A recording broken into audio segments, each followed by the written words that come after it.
हे भगवान, मुझे तो बहुत ठंड लग रही है, लेकिन काम तो करना होगा वरना भला लंच बॉक्स का बिजनेस आगे कैसे बढ़ेगा। यही सोचकर किरण सब्जियां उठाती है और उसे काटने लगती है।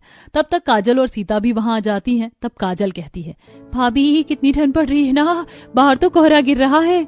हाँ भाभी, मेरा भी उठने का बिल्कुल मन नहीं कर रहा था, लेकिन जैसे ही मुझे याद आया कि आज आपको इतने सारे लंच बॉक्स बनाना है तो हम दोनों उठकर यहाँ आ गए। अच्छा ही किया तुम दोनों आ गई, वरना इतना काम तो मुझसे शायद अकेले हो भी नहीं पाता। दीदी आप बात ही करती रहोगी या काम भी करोगी? भाभी मैं इन सब्जियों को धो लेती हूँ, आप बाकी की तैयारी कर लो। अब काजल सब्जियों को धोने के लिए नल के नीचे रखकर नल चालू करती है और हाथ लगाते ही वह कांपते हुए कहती है, बाप रे बाप, नल के पानी में तो ऐसा लग रहा है जैसे बर्फ जमी है। काजल, नल के पानी का काम मैं कर लेती, तुम ऐसा करो कि दाल और चावल चढ़ा दो।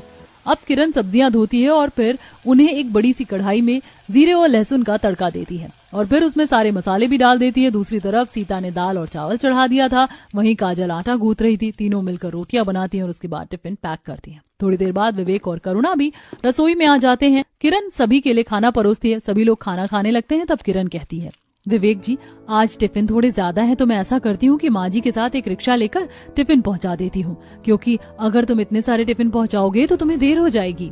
ठीक है किरण, तो मैं निकलता हूँ और तुम सारे लंच बॉक्स को समय पर पहुंचा देना। ऐसा कहकर विवेक चला जाता है। किरण सारे लंच बॉक्स पैक करती है और उन्हें भरकर अपनी सास से कहती है, माँ जी चलिए हम किसी रिक्शे से ये लंच बॉक्स पहुँचा कर आते हैं। हाँ हाँ किरण, सीता और काजल तुम दोनों इस लंच बॉक्स के बैग को पकड़वा कर बाहर रखवा लो।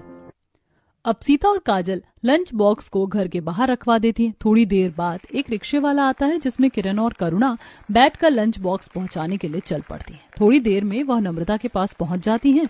वहां लंच बॉक्स देने के बाद वह विवेक के ऑफिस पहुंच जाती हैं और वहां भी लंच बॉक्स देकर समय पर घर आ जाती है। घर आकर काजल कहती है, भाभी चलो अच्छा हुआ हमने टिफिन पहुंचा दिया, लेकिन अब शाम होने लगी है और हमें कल के लिए सब्जियां, राशन और बाकी का सामान भी लेकर आना पड़ेगा।